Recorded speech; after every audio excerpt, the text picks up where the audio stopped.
open source also gives you an incredible leverage in the early days because you're basically open source. You're showing off like everything already. You don't have to hide behind like, oh, we'll wait until like the version 1 is perfect and like we can reveal it on Product Hunt or like with a nice press release or with a raise or something like that. You can start shipping and showing at like the first commit already. So you can start building your community, whether that's a developer community or a customer community or just users, really from day one. And you just need to be very public about it because you're already open source. There's no need to hide. And I don't understand some of my friends, they are running some open source projects, but they're not as public. They're not showing like what they changed, what's happened. And if you keep that engagement in the public eye, then this will ultimately also convert into users and then customers.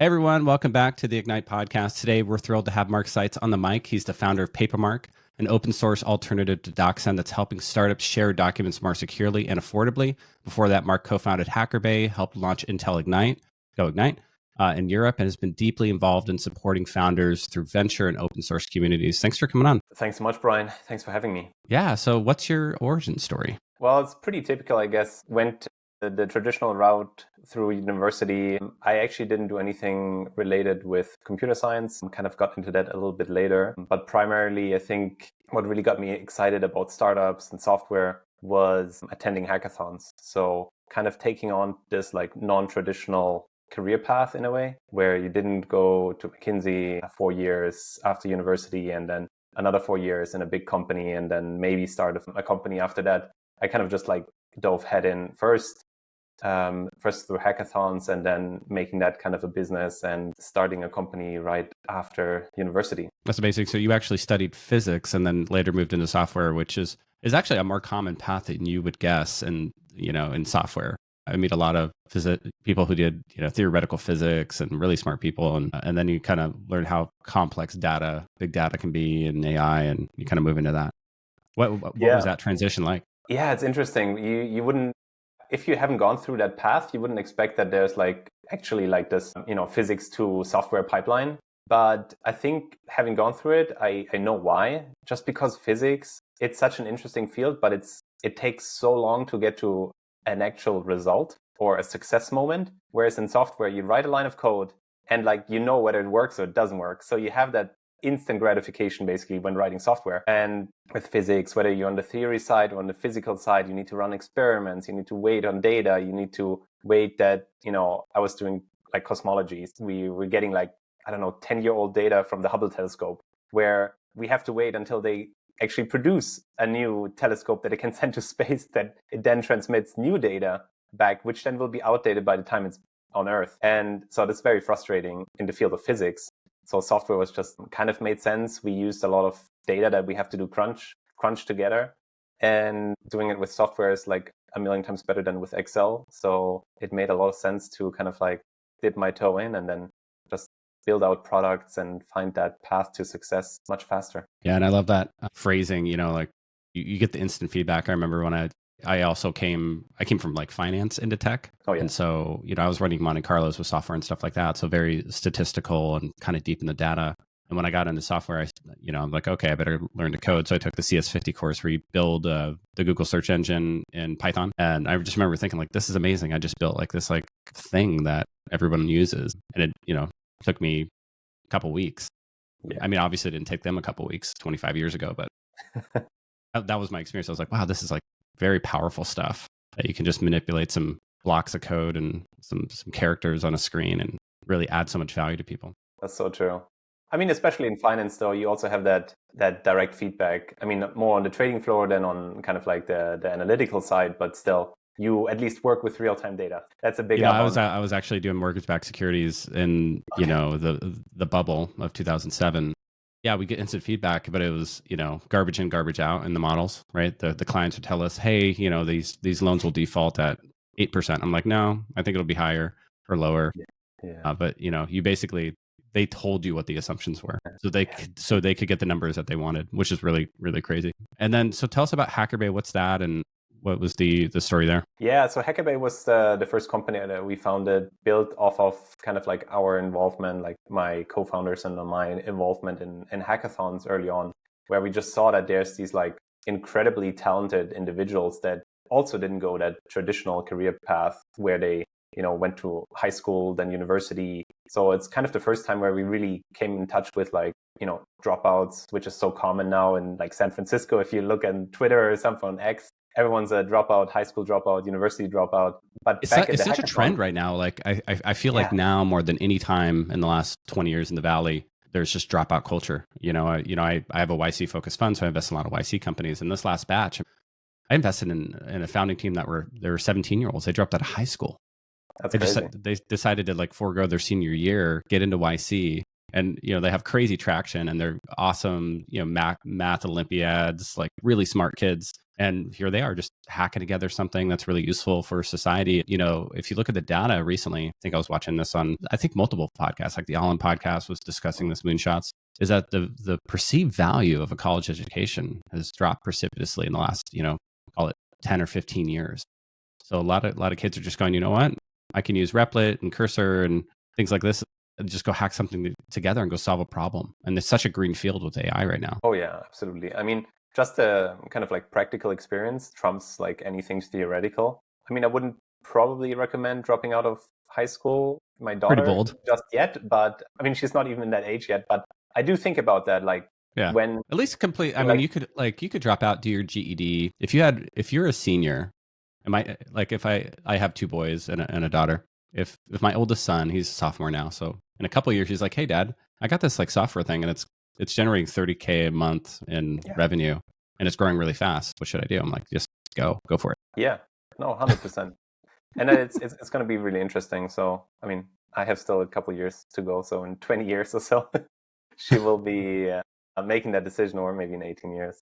Well, you're gonna raise your kids in a much different world than I am. I mean, I'm pretty much still in that traditional K through 12, then college. But I think with AI, it's just going to completely change how kids are educated. Yeah. So, no, what 100%. are some other experiments, lessons that still influence how you think about tech today from your HackerBay days? Yeah. So we used to run a lot of experiments for like both our own product, but also for our client products. And so we worked with large German multinationals or large like IPO listed companies. The issue was, especially among the manufacturing companies, like car manufacturing is very big in Germany, less so than it used to be 10 years ago, but still big. And it runs 24/7, 365 days a year, and it just can never go down. Like, so running something in production is extremely hard and difficult.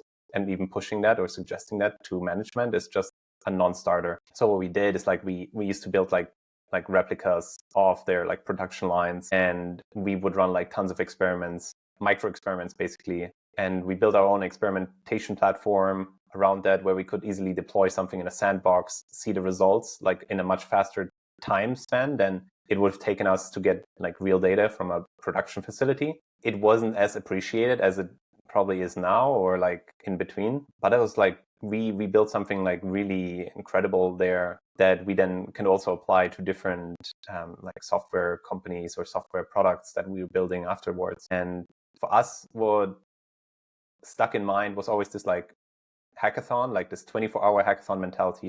You can always push something out and get it in front of a client in like 24 hours if you like just sit through it. It doesn't take like a year or 3 months of like production and like discussions just to like produce a prototype that can show what value you can deliver to a customer. And so that got us a lot of meetings and into the door like really quickly. And just keeping that mentality of like the V0 doesn't need to be perfect. It just needs to provide value, and you can make it perfect and faster later on. And with AI, obviously everyone knows that now, or it kind of feels like everyone knows that you can just like prototype something up really quickly and just see if that sticks, if that adds value or like doesn't. And we just incorporate that into every product that we went on to build. And also now at Papermark, We do obviously have an extensive like preview catalog of just features that we're trying to test based on customer feedback. And we're just trying to keep that cycle like extremely fast. Yeah. So tell us the impetus, the aha moment for Papermark. Why did you guys start doing that? Because you have the incumbents out there, right? DocuSign, I think Adobe bought HelloSign. So, there's probably 2 or 3 others I'm forgetting right now. I sign a lot of safes, so I use a lot of e-signs. I don't know if I've ever used Papermark, maybe once or twice, but why do this when there's already, proprietary ones out there? In Papermark started because I saw like a lot of data rooms, and obviously as a startup and HackerBay in my previous company, we used a lot of data rooms or document sharing software when we sent our pitch decks for fundraising and whatnot. And what we found is that all of the data room providers, they actually like from the early 2000s or like at least like 10 or 15 years old, even the early 2010s. And it seemed like that they weren't really innovating on that part. And I mean, adding AI to that legacy software was just extremely difficult and slow. So on the other hand, we decided like we're extremely open source proponents and we love open source. And we decided there should be something that exists that is an open source data room provider. And of course, at the time, DocSend was a pretty large player, especially in the kind of fundraising space. Internationally as well. They made some rounds when they got acquired by Dropbox, and kind of since then there was like radio silence, like nothing on the front of like innovation. And everyone that I would interact with, they said like, oh, we hate like using DocSend, like, oh, it's so slow, it's so ugly. I mean, there were like all kinds of complaints, like their support didn't work. Like you can just like probably Google it or like put it into X and you'll find like tons of complaints. But we decided we could probably build a better solution than DocSend and make it open source. And that's kind of like what we set out to do. Again, with that initially hackathon mentality, we just pushed something out over a weekend and it gained like a lot of traction. Before I actually launched it, I sent out a tweet saying like, oh, I'm going to build this over the weekend. If this tweet gets like, I don't know, 50 likes or something. It ended up getting like 300 likes and like 10,000 views. And then on Monday when I launched it, it got like 100,000 views. You really struck a nerve, right? Because there's lots of startups out there that are also hackers, right? That most founding teams are hackers. They're like, you know what? I don't need to pay DocSend, whatever it is, $20-$30 a month for an inferior product. I can use like an open source one like Papermark, contribute to the code, get to use it for free, and if I host it myself anyway. And why do you think open source?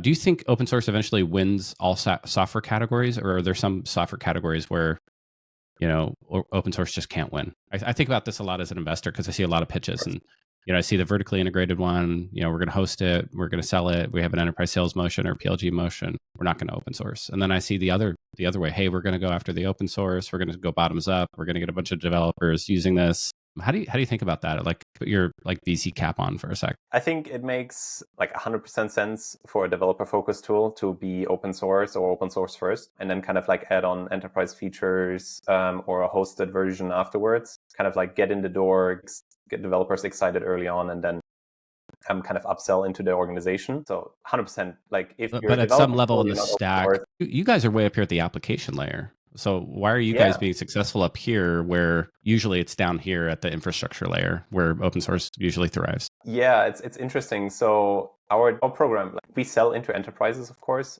but I mean, the way that our data room like offering works is that there are a lot of proprietary data. I mean, it's used by like, so on the fundraising side, obviously, which is mostly all private. So you don't want your documents or your pitches or anything to get out there and circulate, unless you do for like publicity reasons, but mostly for like the M&A case. Obviously, these are private company sales or mergers. And then on the private equity side as well. So you need kind of like the utmost compliance and like data sovereignty. And that makes it appealing for larger enterprises where before they either had to build out their own offering, kind of like for their own internal teams and use, or if one of the incumbents would even offer like a self-hosted or on-prem solution, they would probably have to shell out like, I don't know, a couple million just to get that running on their own infrastructure, if that was even available. And now we can provide that at a just like much lower threshold. We get a lot of like meetings with large enterprises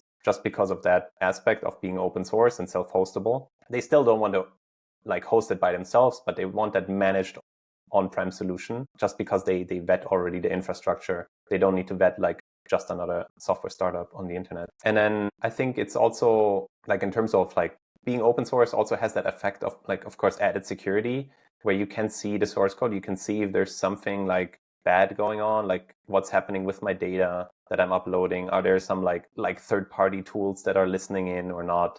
Like you wouldn't know that with a proprietary software. And you're kind of just relying on the organization. So you have to build up much more trust as an entity that's kind of like marketing and then selling a proprietary solution, versus us as an open source kind of alternative. We don't need to get blanket trust from our customer. We can prove that we are trustworthy, and we can do that with open source. So that just accelerates our timeline a lot faster. And then, of course, ultimately, for us as an application on the application layer, our business model is, of course, we also have a hosted version. We have kind of like an enterprise license for larger organizations. And then we have like a bunch of add-ons. But we have that added ability that if a customer comes along and says, hey, we want to extend the platform, we really like this feature, they can just add that to the platform and to our code and open a pull request. So it's just as easy as like working with your customers together. It's really interesting. And so if I'm evaluating it as a company, I'm looking at it, what kind of founders and companies are getting the most value? You mentioned the data sovereignty, the security, enterprises that have, pretty secure data needs. What kinds of companies are getting the most value? Yeah, I mean, banks, state-run organizations are probably on the top of the list there because they just don't have any other option. They would probably alternatively go to AWS, Microsoft, and like ask them to build something like custom with their like sales engineers, which would run them up like crazy. And so now they have like a bespoke, like a purpose-built solution with Papermark that they can run in their own cluster. But also on our hosted solution, I mean, there's tons of customers, obviously, or kind of like founders, especially in the early stages. We do have like a free version that we want to support. Of course, running this like yourself is not your core business. Not everyone should do this and kind of like host Papermark yourself. It just doesn't make sense because you have other things to do, and like other businesses then save like maybe $10 or something like that. We do have obviously startup programs where we help like young organizations getting up and running, but also on the M&A side, we see a lot of transitions from incumbents like Intralinks, Ideals, DocSend for like different type of deals where they just prefer using Papermark, either because of the modern interface, the open source aspect, and security. And obviously we have a different business model than incumbents. We don't have 1,000 sales engineers or sales people that kind of like increase the price of the product artificially. So that's also an upside. That's a really interesting thing you mentioned too, which is the company can extend the product and then do a pull request. What is the licensing mechanism that you use in the platform? What does that pull request process look like? And if I'm using it as an enterprise and I do change something about it, I do owe you back that pull request, right? Yes and no. So primarily, yes, they would probably want to kind of like pull request that into our core product. We do have a dual license. So we have some features that are kind of enterprise only, which is like our enterprise license. It's still source available, so you can see everything in there. But just using it is probably not for everyday organizations. It's just some like typical like SSO, billing, multi-organization type of things. And the other part is under an AGPL version 3 license, which is kind of like the most common application, like open source license for full stack applications. It's a copyleft license. So that means if you do fork or host it or distribute it in a way, any changes and anything needs to be also open source under the same license. So you can't go off and kind of like use it as a base and then kind of like make it closed source. That would like violate the license. You could do it like internally for yourself, right? Or so you can of course like run it for yourself internally. However, any changes to the source code need to be also made open source under the same license. How do you enforce that in the open source world? I always wondered, like, how do you know? Oh, there's like a whole like area or in the open source ecosystem that is like analyzing like forks and pull requests, and can also search like forensically across like GitHub and other places for certain like markers that we have in our code. And then it's just the same way as with any IP. You have lawyers, both on the trademark and IP side, that will enforce it. Have you ever had an issue where somebody ran away with your software and you had to go after them? Or have you ever heard about that in the open source world? Any interesting stories there? I mean, I did hear about it from like a friend's product that they were using it, and they also have like an enterprise part in their application, and they have kind of like a pingback server that's checking like where, like if they use like a valid enterprise license, and they just send them a cease and desist, and then ultimately they cease the activity, and there was not much back and forth actually. But usually it's developers doing this, so they know the drill, they know the license, they know what they're doing, and they'll pull request it back. And yeah, and to be honest, no serious organization would kind of steal code and try to host it themselves just to save a little bit. And then, again, they're not really saving, because it also costs you in like infrastructure and maintenance and like security updates, and you need to be intimately familiar with kind of the source code to continue building it. So there are definitely some like quality hurdles, but ultimately, like if you're a serious organization, you're not gonna try to steal IP. Yeah, everyone would just go the enterprise route and try to see if they can make an agreement. It's like more trouble than it's worth, it sounds like. Yeah. At some point, it's just like, I'll just buy the enterprise version. This is like too much work. How do you compare in pricing to DocSend, like both at the kind of the beginning tiers and the enterprise tiers? Yeah, so we offer a free version, which DocSend, I think when they initially started, they used to do that. Probably they closed down the free version after the sale to Dropbox. No idea why. But for us, it's great because obviously there's a built-in virality effect. Founders or like people sharing pitch deck through Papermark, people see Papermark's link. I have seen a lot of pitch decks through Papermark, actually. It's increasingly becoming, I see it. You know, it's funny because founders, I always want the PDF version of the deck because I use AI to analyze everything in my process, and I need the PDF to like upload it into the AI. And I don't think Papermark there is a downloadable feature. DocSend, though, you can, there's services out there where you can convert it into a PDF. I don't know if there is an equivalent for Papermark, but I just tell founders, like, don't bother. I mean, if I really had to, I could screenshot everything. So just let me download the PDF. And not only that, but like for me as an investor, I kind of need that PDF deck memorialized in my database, so I know I can get better at my decision making over time. Right? Yeah. How do you advise people on the privacy aspects of pitch decks? I mean, sometimes it's very sensitive and you do need to NDA it, and it needs to be not downloadable. For startups, I'm just like, don't bother. Yeah. No, I agree with you. There's definitely some type of documents that you don't want out there, and then others where you can just offer kind of like the downloadable option.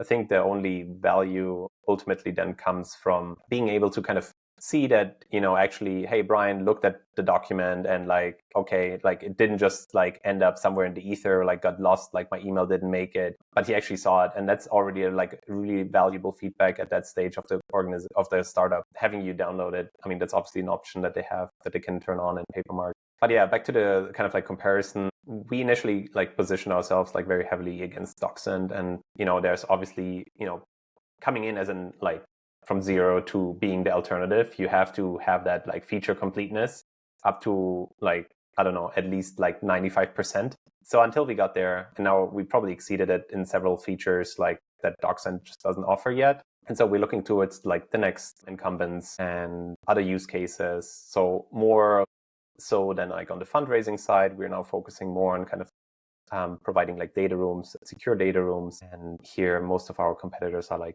very old incumbents like Intralinks, DataSite, Ideals, kind of like on the modern side. And there's like a whole nother ballgame of like organizations using them, but also kind of like the use case in M&A, in law, in real estate, asset sales, etc. So it's really interesting, and we learn a ton. I think our primary benefit of like how we set up is that we can take in feedback extremely fast from our customers, whereas I don't know if our competitors are building anything new, or because they've existed for so long, they're probably capped out at like what they have to build and to deliver the market.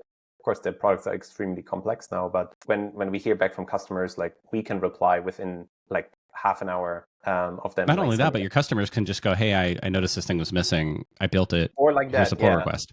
Exactly. Yeah. I would imagine that makes it so you can move faster because you already have a draft of what that feature looks like from another developer. Yeah.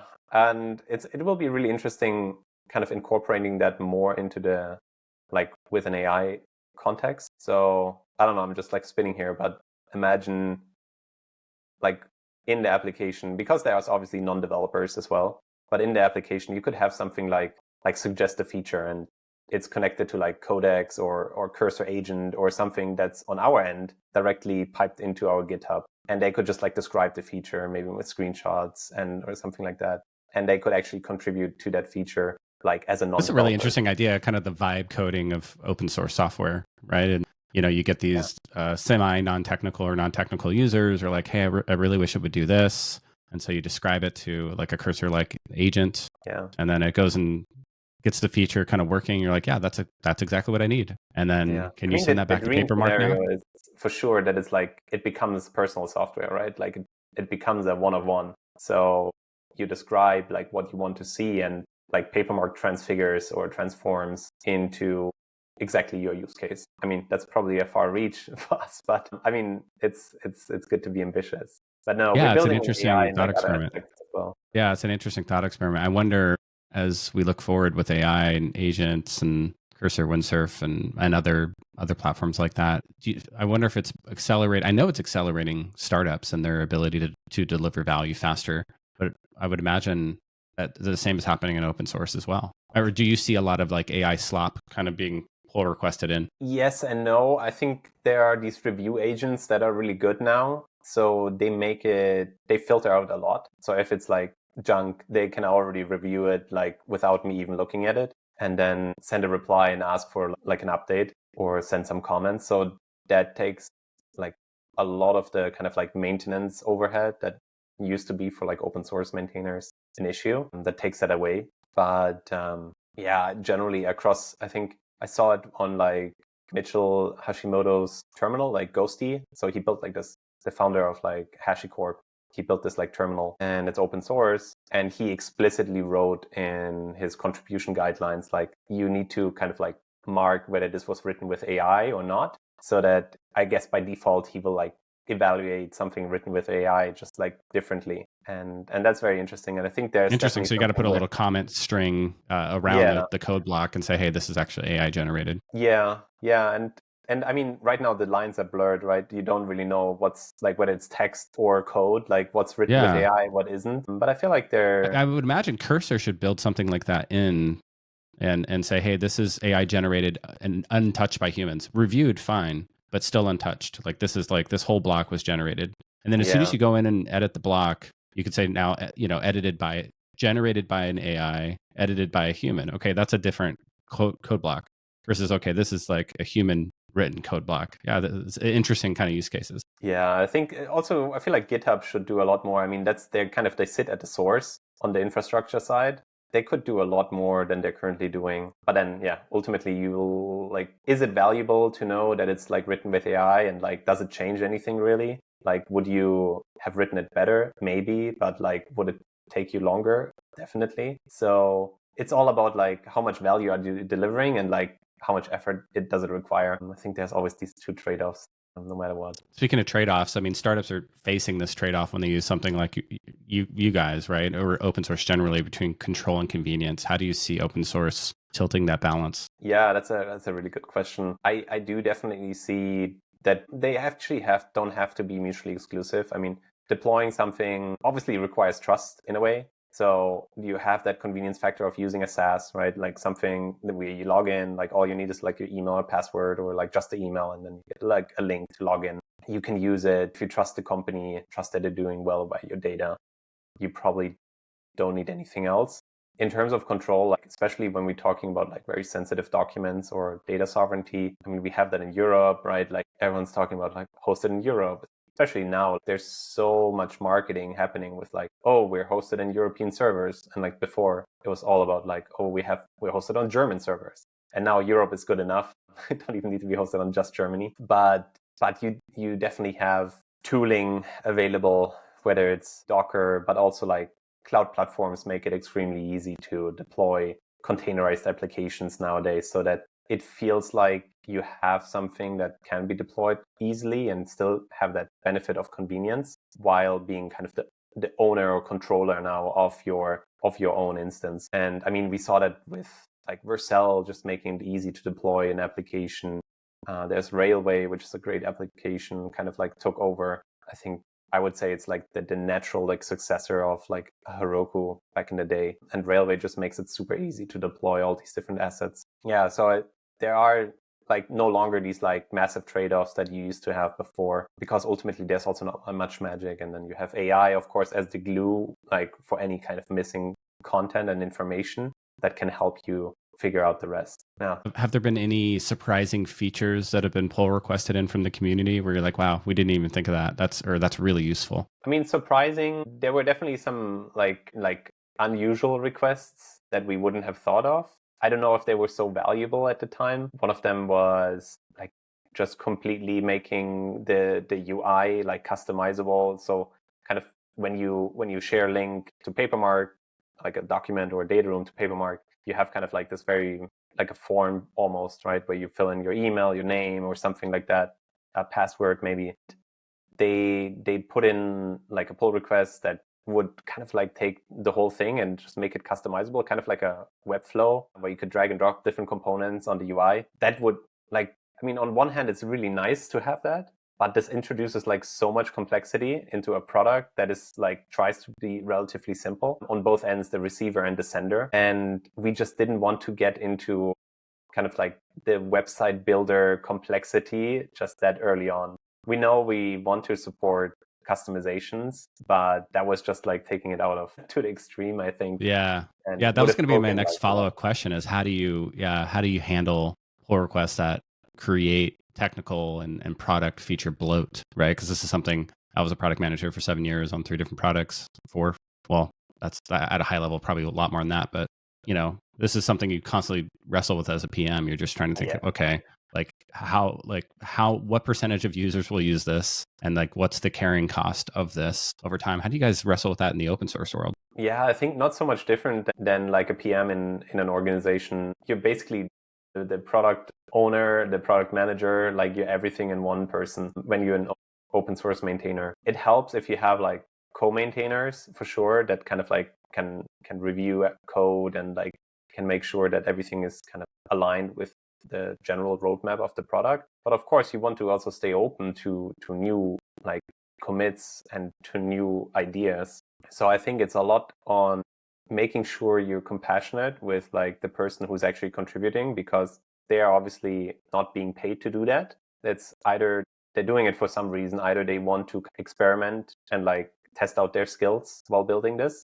They have either a need for this particular feature that they're adding, or I don't know, maybe they misinterpreted some of the roadmaps and just looked too far ahead maybe and started implementing that a bit early. And yeah, each of them have like just different nuance of like how you communicate, like, hey, this is like not the right time for it, or like you can like fork it and like experiment it on your fork, but like this wouldn't go into production today. So there's like just different ways of handling it. But ultimately, it's, I guess, the burden of the maintainer to kind of decide what goes into the main branch and what doesn't. And that's sometimes hard and sometimes it's easy. But we do typically encourage like smaller commits, smaller pull requests, just because it's too hard to maintain like these like, I don't know, 10,000 lines of code change.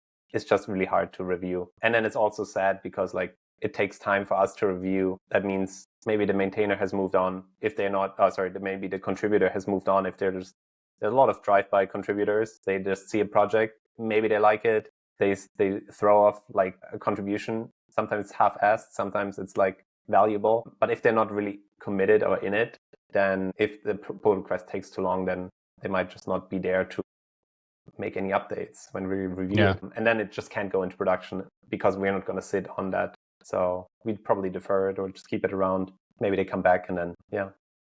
So in that case where you kind of deny the pull request into the main branch, they can basically keep running that on their own servers if they want, but they have to maintain it, and you're not taking responsibility and things like that. Yeah, 100%. Of course, we will have like updates in between, so there will be a divergent, like a diversion between the two branches, like between the two forks. And if they want to kind of like make sure that everything is still like compliant, it's still secure with like patch updates from dependencies, etc. Either one needs to like maintain that separately or make sure that it's kind of like the upstream can be merged in and is like doesn't break anything. And then they have to maintain those breaking merges. Yeah. Is part of the magic here, and I'm putting my VC hat back on again, of open source, that you can do more with less, right? Because you're kind of leveraging your community basically to, just do more and do more of these features. And I imagine if I don't know, like Adobe doesn't probably break it out, or Dropbox for this matter, doesn't break out their data room headcount or whatever. But I would imagine you guys are doing more with less headcount. So you're more capital efficient. Yeah, I think so. I think you're more efficient because of kind of the contributor side, of course. That also kind of tends to go down as the project matures, just because the code base, I mean, naturally any product as they age get more complex. So does the code base. It gets much larger. So it's harder to maintain or harder to keep an eye on it if you're not in it full time. We do have some contributors that have like stayed around since like the early days, and they still like merge in like pull requests every now and then. But definitely there's kind of like there's a diminishing returns to like external contributors, just because of it's easy when the project is new and very small to like find things that are missing. But as they mature, there's less things to do, and it becomes more of a product that's being managed like kind of like from a center on out. Yeah, now you're thinking about technical debt, speed, scalability, security. You're thinking about other things rather than building out features. Correct.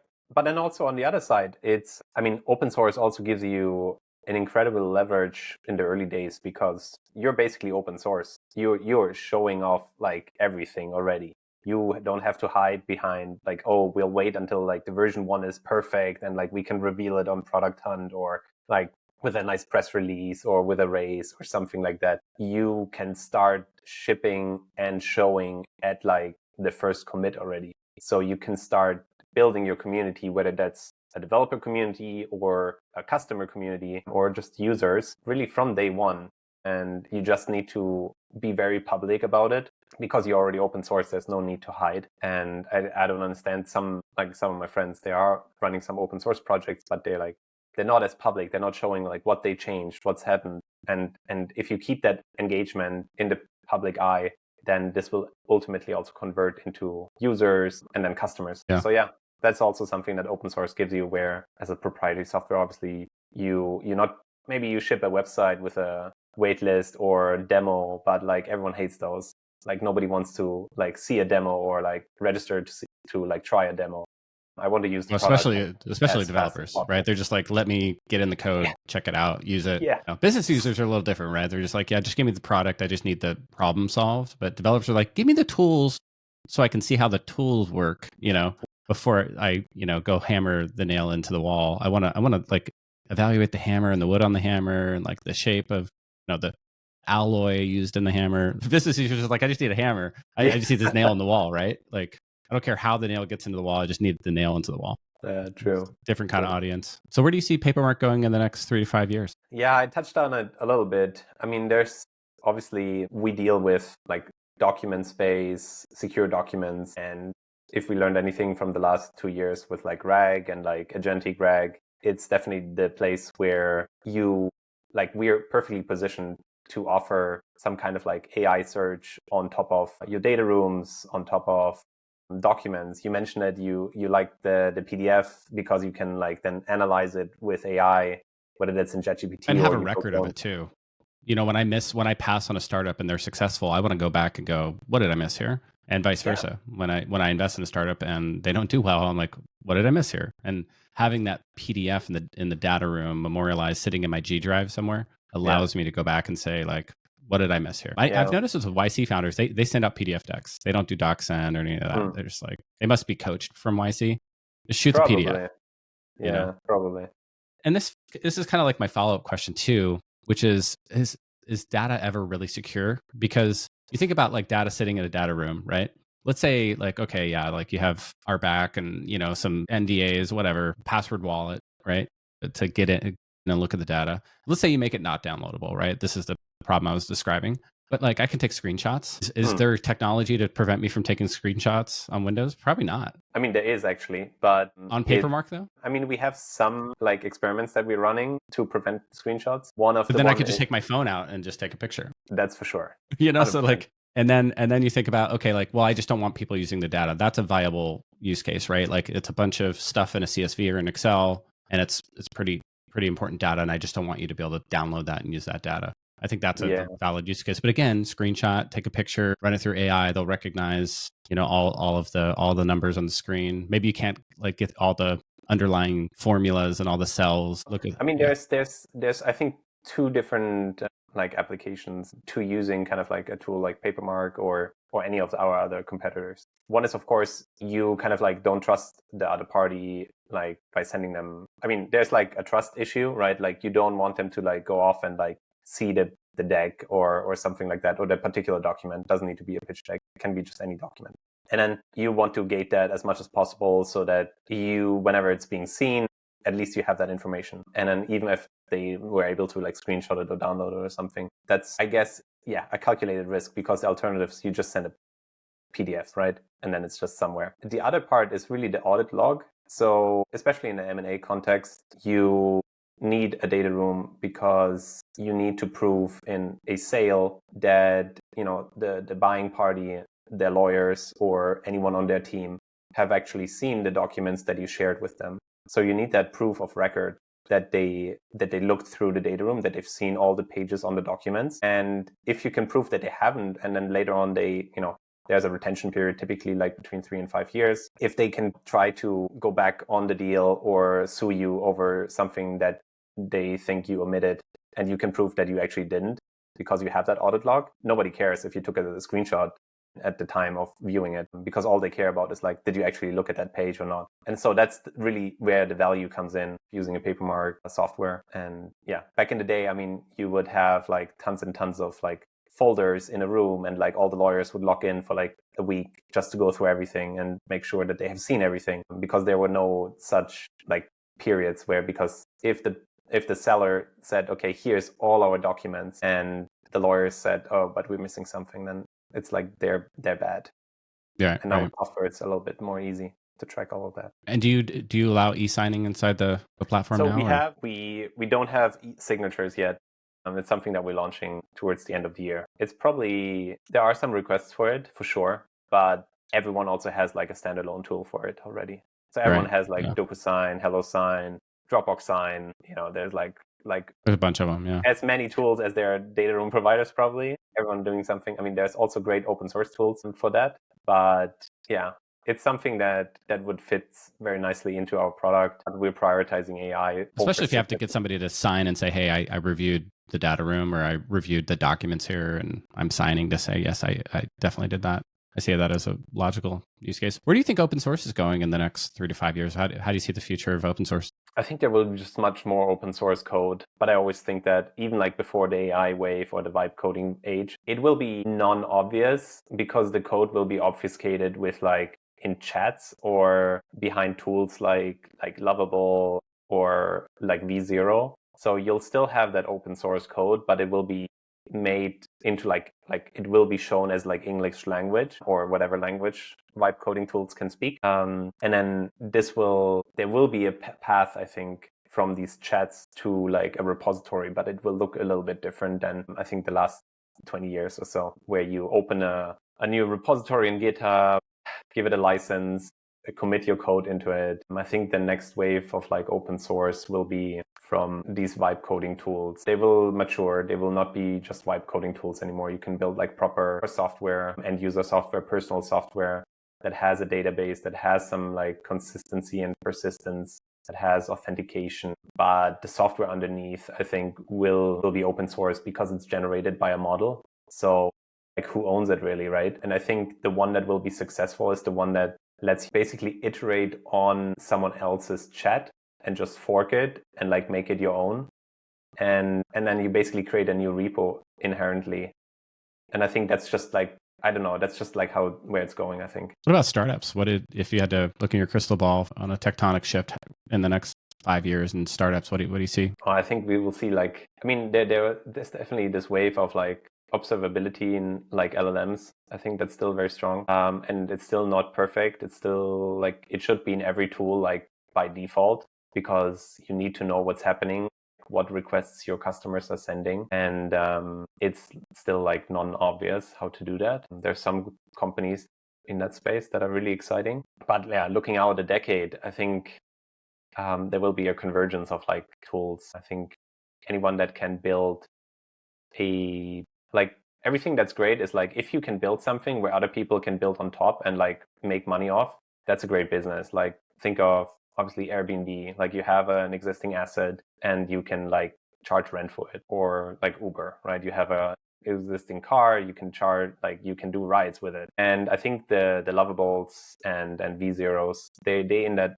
right direction, where now the asset is no longer physical, whether it's like an apartment or a car, but it becomes really the ability of your imagination, whether you can conceive of a great idea that you can build and design using a chat, and then you can productize that and don't leak, I don't know, like your database publicly, or like the environment variables, right? Like all of this stuff just needs to be tightened up, but I think that's just a matter of time. So there will be a lot of Lovables, I think. A lot of them will try it.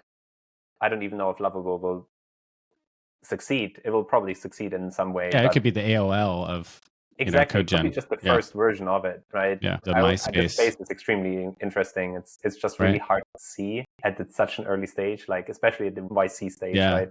Like, are they the ones that gonna make it? So we'll see a lot of these companies trying it, but like there will be one that is definitely we emerging. missed Lovable famously. It's I think I've talked about it on the podcast. One of my analysts met them and sent them to our pitch form, and I was like, don't send quality founders like that to the pitch form. Anyway, there will be others, don't worry.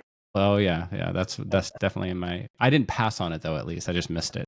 I almost got it. Said another way, I think what I'm starting to overweight as a VC and investing in early stage startups is a kind of founder market fit.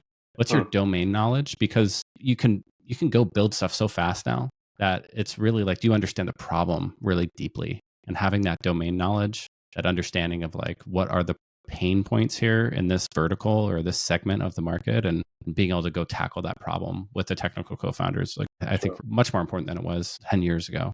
Whereas 10, 15 years ago, it's really important if you could build, right? Can you build? Can you actually, go talk to customers, understand their problems, but building was actually kind of the gating factor. And now it feels like it's like really understanding and empathizing with the problem. Yeah, that's so true. And like it opens up so many more niches now, just because the cost to building or starting a company obviously got lower and lower, and like now it's literally free. It's 100,000 startup flowers blooming all at once in every niche that you can imagine. Yeah, and it opens up niches that were prior like just not viable because the market was maybe too small. But it's like now it's possible to build there and use it as a starting point, and now you have all of these different like niches competing maybe in the same industry, but ultimately they start targeting a different audience, and whoever gets there first, I guess, or even they just work in parallel, just because it's not a winner takes all market. Capitalism is a beautiful thing. Let's wrap up with some quick hit questions from Mark. What's an underrated skill every founder should develop early? Thinking, like critical thinking is definitely still one, especially, with all the AI tools. It's much more important to know like what you really want and like can think through that, whether just delegating all of the thinking to the LLM or the AI or like just someone else. You need to know what you want, and like being able to articulate that is just much more important. So maybe critical thinking and communication. So you've worn hats as a founder, VC, program manager. Which role gave you the toughest lessons? Founder, of course, painful. Yeah, it's the only one that really teaches you to have that fear of like your own existence when you're at that brink, that roller coaster that goes through, and you have big screw ups. That's the only one that really stings. A lot of existential moments in startup land. Yeah. What's an open source project other than your own that you're most excited about right now? I really like Dub. So Dub is like a link shortener, and I think they're crushing it. It's run by an ex-Vercel guy, and it's just like beautifully designed, crazy traction, and he just rolled up the whole like link marketing affiliate space from the ground up, and that's really cool. That's really cool. I love that intro. A book, podcast, or essay you often recommend to founders? Yeah, Probably you heard it multiple times, but I mean, I think the do things that don't scale essay is still legendary. And I often reread it just GG to advice. remind myself. Yeah, Paul Graham's YC essay. And then Yeah, I the love book, I really like Working in Public. Nadia is her first name. Can't really pronounce her last name. It's too long. But it's a book about how open source projects get built and maintained and when they should like monetize. And there's lots of like research and lessons and comparisons between different types of open source projects because it's just not like one size fits all. And this is really exciting and like a good, like really good book. What's the most surprising way you've seen a startup use Papermark? I mean, it's probably not the way they should have used it, but like we have some companies using Papermark to store their menus, their restaurant menus. Not what you initially thought that who would use that. Yeah, that's a use case that's No, out but of left actually, field. like there's one company that's they vibe coded their own like UI on top of like Papermark. So they have this like interface. So they have this application that they send out to their customers, which they vibe coded. It's like an app that you download. And behind it is a link that, or multiple links to Papermark that automatically direct the customer based on like who they are to the correct link. So that's really cool. That, you know, it's still Papermark as kind of like the core product, but they just kind of like customize their own like look and feel. And I think that's really cool. What do you think European founders underestimate compared to their US counterparts? How big their own market is. That's true. I don't know. Like it's like you see. I mean, from Germany and so many German founders, they're like, well, like you know, Germany is obviously the biggest market in Europe, but it's dwarfed by the US. And at the same time, you think like, oh, Europe is so great, but we have all these different countries. They all have borders. They all have different languages. It's super hard to sell into France, for example. I think the only country in Europe that really gets it is like Finland, which is so small. They have like less than 5 million. They have 5 million people. They know they need to go abroad and like straight to the US or Europe in order to get any business. And so they think internationally first, whereas other European founders just don't. They think very local. They don't think about the US until later. And I think that's a big mistake. If Papermark disappeared tomorrow, what problem would you work on next? I would probably build something like a Lovable or V0, something generative. It was actually a project I built before Papermark, which I thought was genius, but it wasn't. It basically took like a URL, which is you have just like a browser already. You put in a URL and it would generate based on whatever is on that URL already. So you could like fork the URL with like just making it longer, appending another path to the URL and create a fork of that thing that's already there. And so you could generate like a whole new internet based on just URLs. That was like one idea. But yeah, I would build something that people can create applications, build out their dreams, building that infrastructure for them. I think that would be something I'd love to work on. Awesome. Well, I really enjoyed the conversation, learned a lot about open source. Thanks for coming on. Thanks so much, Brian.